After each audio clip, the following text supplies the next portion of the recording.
तो आज हम बात करने वाले हैं एक बहुत ही प्राचीन ग्रंथ नारद पुराण की। देखिए, ये सिर्फ एक किताब नहीं है, ये एक गहरा संवाद है, जीवन के उन बड़े बड़े सवालों के जवाब ढूंढने की एक कोशिश। तो चले इस सफर पर साथ चलते हैं। जरा सोचिए, एक पवित्र जंगल है, नैमिषारण्य। यहाँ बड़े बड़े ऋषि मुनि एक खास मकसद से इकट्ठा हुए हैं। माहौल में एक गंभीरता है और उनके जहन में कुछ ऐसे सवाल हैं जिनका जवाब सदियों से खोजा जा रहा है। और उनका मकसद कोई छोटा मोटा नहीं था, वो तो ब्रह्मांड की सच्चाई, उसके मूल को समझना चाहते थे।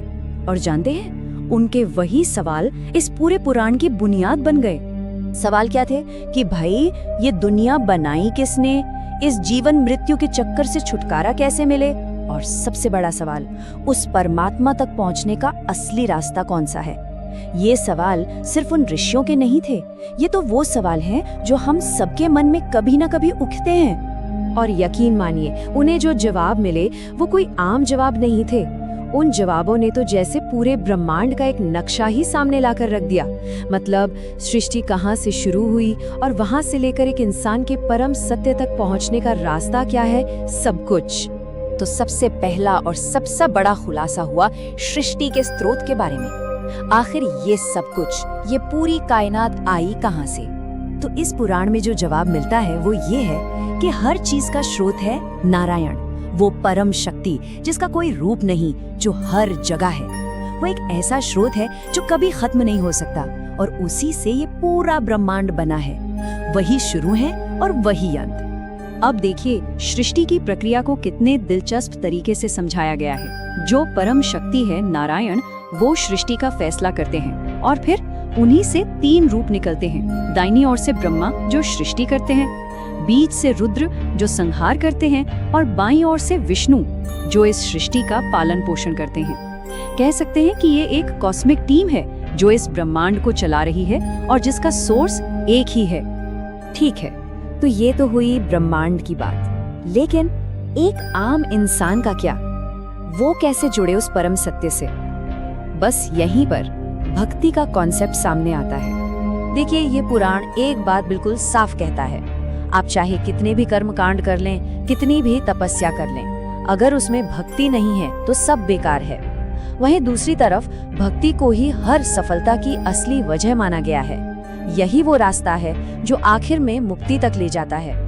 और इस बात को समझाने के लिए एक बहुत ही जबरदस्त उदाहरण दिया गया है कि भक्ति के बिना की गई पूजा अर्चना ऐसी है जैसे आपने अपनी भेंट जलती हुई आग में नहीं बल्कि बुझी हुई राख में डाल दी हो।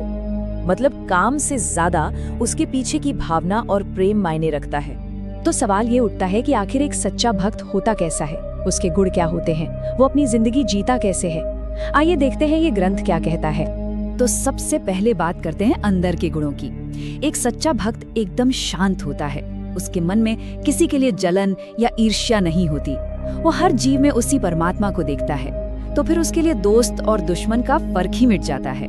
और हाँ, सबसे जरूरी बात, वो ना तो सोच से, ना अपनी बातों से, और ना ही अपने काम से किसी को भी कोई नुकसान पहुंचाता है। और ये जो अंदर की शांति है ना, वो उसके कामों में भी साफ दिखती है। वो अपने माता पिता और गुरुओं की इज्जत करता है, हमेशा सच बोलता है, और ऐसा सच जो दूसरों का भला करे।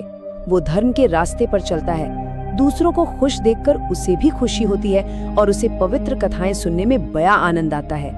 ये सब दिखावा नहीं है, बल्कि उसके अंदर जो है वही बाहर झलकता है। अच्छा, अब परमात्मा से जुड़ने का एक और बड़ा अनोखा तरीका बताया गया है, और वो है पवित्र जगहों के जरिए। मतलब इस धरती पर ही कुछ ऐसी जगह हैं जहाँ दिव्यता बसती है।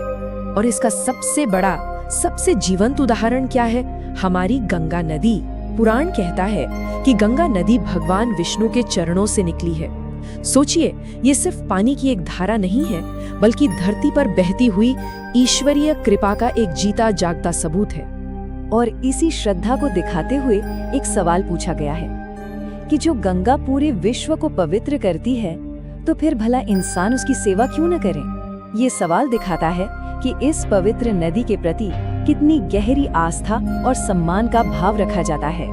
तो नारद पुराण हमें सृष्टि से लेकर भक्ति तक एक बहुत ही गहरा नजरिया देता है, और ये हमें एक सवाल के साथ छोड़ जाता है कि आस्था और भक्ति की ये जो हजारों साल पुरानी कहानियां हैं, ये आज भी हमारी दुनिया और हमारी सोच को किस तरह से प्रभावित कर रही हैं।